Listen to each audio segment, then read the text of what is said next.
नमस्कार। चंडीगढ़ में केंद्रीय राज्य मंत्री रवनीत सिंह बिट्टू ने आम आदमी पार्टी और सरकार पर बड़ा हमला बोला। उन्होंने आरोप लगाया कि पूरी सरकार विफल हो चुकी है और चुनाव आयोग द्वारा किए गए कपूरथला हाउस में छापे के दौरान आपके पैसों और कारोबारी गतिविधियों का खुलासा हुआ। उन्होंने कहा कि चुनाव आयोग ने ये छापा मारा था और इसके नतीजे 8 तारीख को सामने आए, लेकिन 10 तारीख को उनके समर्थकों के खिलाफ एफआईआर दर्ज कर दी गई। बिट्टू ने सवाल उठाया कि यदि ये मामले इतने गंभीर थे तो 8 तारीख से पहले एफआईआर क्यों नहीं दर्ज हुई। उन्होंने आरोप लगाया कि 10 तारीख को मनमाने तरीके से मामले दर्ज किए गए, जिनमें एससी एक्ट, गुंडा एक्ट और अन्य आरोपी शामिल किए गए। उन्होंने इसे पूरी तरह से मनगढ़ंत केस बताया और दावा किया कि नंबर बाहरी स्रोतों से मिले थे। केंद्रीय मंत्री ने यह भी कहा कि उनके लोगों को जेल में डालकर पूछताछ की गई, लेकिन कोई भी आरोप साबित नहीं हो सका। ये सारी सरकार वहां पे हार गई और एक कपूरथला हाउस रेड हुई थी जहां पे सारे पैसे, सारा इनका धंधा चल रहा था। वो इलेक्शन कमीशन ने रेड की और 8 तारीख को रिजल्ट आ गया और 10 तारीख को ये सारे मेरे लोगों के ऊपर एफआईआर दर्ज करनी। 10 को क्यों भाई, 8 को रिजल्ट है, उससे पहले एफआईआर क्यों नहीं दर्ज हुई? 10 तारीख को एफआईआर दर्ज की गई और सबके ऊपर, किसी के ऊपर एससी एक्ट लगा दिया, किसी के गुंडा एक्ट लगा दिया, किसी के ऑब्स्ट्रक्शन, ये लूट बाहर से नंबर आ रहे हैं और वो जेलों में रहे। इंटेरोगेशन हुई, कुछ भी साबित नहीं हुआ। अभी वो अपना जुडिशरी में चले गए। मैं सिर्फ ये पूछने आया था यहाँ पे, और मैं लगातार 10 तारीख से इनसे टाइम मांग रहा हूँ। इनके ऑपरेटर से रोज मेरी बात हो रही है, रोज इनको मेल कर रहा हूँ, भाई टाइम दे दो, टाइम दे दो, मैं आपसे बात करना चाह रहा हूँ।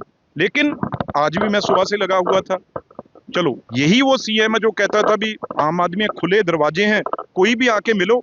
तो मैं तो अकेला आया हूँ मिलने और अपनी बात कहने आया हूँ। पर लेकिन जब सीएम लुधियाना में जाके कुर्सियां रखता था इर्द गिर्द, ये कहता था भी आओ मेरे से यहाँ पार्टी वाले बैठो, तो बाद में ये ड्रामा करता था भी कोई आया नहीं डिस्कशन करे। मैं तो आज कहता था भी यहाँ कुर्सियां रखो ना, सामने मीडिया की कुर्सियां रखो और मेरे से डिस्कशन करो भी आप क्या कर रहे हो, लॉ एंड ऑर्डर में क्या हो रहा है, करप्शन में क्या हो रहा है, सिसोदिया यहाँ पे क्या स्कूलों में करने के लिए घूम रहा है, आपने विजिलेंस चीफ क्यों बदला, डीसी क्यों?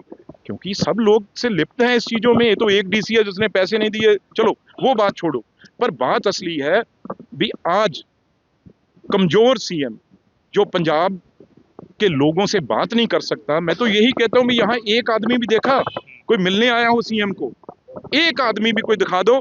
पर ये सीएम कायर हैं, कमजोर हैं, सिर्फ पुलिस के से। अब क्या करेगा? इसके बाद 10 एफआईआर और दर्ज करेगा मेरे लोगों के ऊपर, मेरे ऊपर दर्ज करेगा। इसलिए ये पुलिस स्टेट बन चुकी है यहाँ पे, जो सिर्फ एक नशे में बैठ के ऑर्डर देता है। वैसे वो डीजीपी हैं, वैसे इनके कमिश्नर हैं, जो ये नहीं देखते भी आपके भी परिवार हैं, आपके भी बच्चे हैं। आप बेइंसाफी पे बेइंसाफी किस तरीके से पंजाब में कर रहे हो भाई? कहाँ आप ये पाप जो है कहाँ आपका धुलेगा? इतना पाप आप इसके कहने पे कर रहे हो। ये बेचारे बच्चे हैं, एक लॉयर है जिसके ऊपर एससी एक्ट, एफआईआर आपके पास मैं दे दूंगा, पढ़ लेना भी। किसी का फोन आया उसे, जब उसने फोन किया तो आगे से वो बोला भी आप तो एससी बोल रहे हो, आप तो फलाना बोल रहे हो। उसे या ना पता भी किसका फोन आया किसका नहीं, उसने नहीं किया, कहते उस किसी का फोन उसको आया और आगे से उसने उसको एससी कह दिया। ये एफआईआर है। और दूसरी, लुधियाना में एक कारोबारी आदमी है, बिजनेसमैन है, जिसके बाहर के नंबर डाल दिए भाई ये जी इतनी बड़ी एक्सटॉर्शन, दिखाओ भी एक्सटॉर्शन वो कहाँ है, जो पैसे कौन है, और सामने लाओ, मीडिया में लाओ वो आदमी जिसने कहा है। आप आज मेरा एक ही मोटिव था भी ये सीएम सामना नहीं कर सकता, ये अंदर बैठ के पुलिस से धक्का करवाता है। और मेरे लोग, बीजेपी के लोग जितने भी इसने पकड़े हैं, आज वो जेलों में उनको कहां रखा जा रहा है पता? चक्कियों में। लुधियाना में और पटियाला में उनको चक्कियों में डाला हुआ है। और जो वहां पे ऑफिसर है, मैं नाम नहीं लेना चाहता, कितने लोग जो बीजेपी और मेरे जो वर्कर है, कितने वर्कर हैं? आज तक 50 जगह रेड हुई, भागे हुए हैं 40। तो बाकी जो हैं वो अरेस्ट किए हुए हैं और उनको चक्कियों में डाल के उनको ये मैसेज करवाया जा रहा है भी अगर कोई भी मेरे खिलाफ मुझे भांड कहा, मैनू भंड किया, मैनू तमाशबीन किया, मैनू कमजोर किया, तो मैं ऐं करूंगा। ये स्नेहा है। मैं वो पुछण आया सी ते दूजी इनक्वायरी मार्क किसी भी एजेंसी तो, किसी भी ऑफिसर तो ਤੁਸੀਂ ਆਪਣੀ ਮਰਜ਼ੀ ਨਾਲ ਇਨਕੁਆਇਰੀ ਕਰਵਾ ਲਓ। ਜੇ ਸੱਚ ਨਿਕਲੇਗਾ ਤਾਂ ਮੈਂ ਜਵਾਬਦੇਹ ਹੋਊਂਗਾ, ਜੇ ਝੂਠ ਨਿਕਲੇਗਾ ਤਾਂ ਤੁਸੀਂ ਜਵਾਬਦੇਹ ਹੋਵੋਗੇ। डीजीपी के पास जाएंगे? ਨਹੀਂ, ਮੈਂ ਡੀਜੀਪੀ ਦੇ ਕੋਲ ਕੀ ਕਰਨ ਜਾਣਾ ਜੀ? ਮੈਂ ਤਾਂ ਤੁਹਾਡੇ ਸਾਹਮਣੇ ਹੀ ਕਹਿ ਰਿਹਾ, ਮੈਂ ਡੀਜੀਪੀ ਨੂੰ ਭੇਜ ਦੂੰਗਾ। ਪਰ ਮੈਂ ਤਾਂ ਚੀਫ ਮਿਨਿਸਟਰ ਤੋਂ ਸਿਰਫ ਇਨਕੁਆਇਰੀ ਲਵਾਉਣ ਆਇਆ ਸੀ ਵੀ ਇਨਕੁਆਇਰੀ ਲਾਓ, ਤੇ ਇਹ ਤਾਂ ਦਰਵਾजे ਬੰਦ करके ਭੱਜ गए।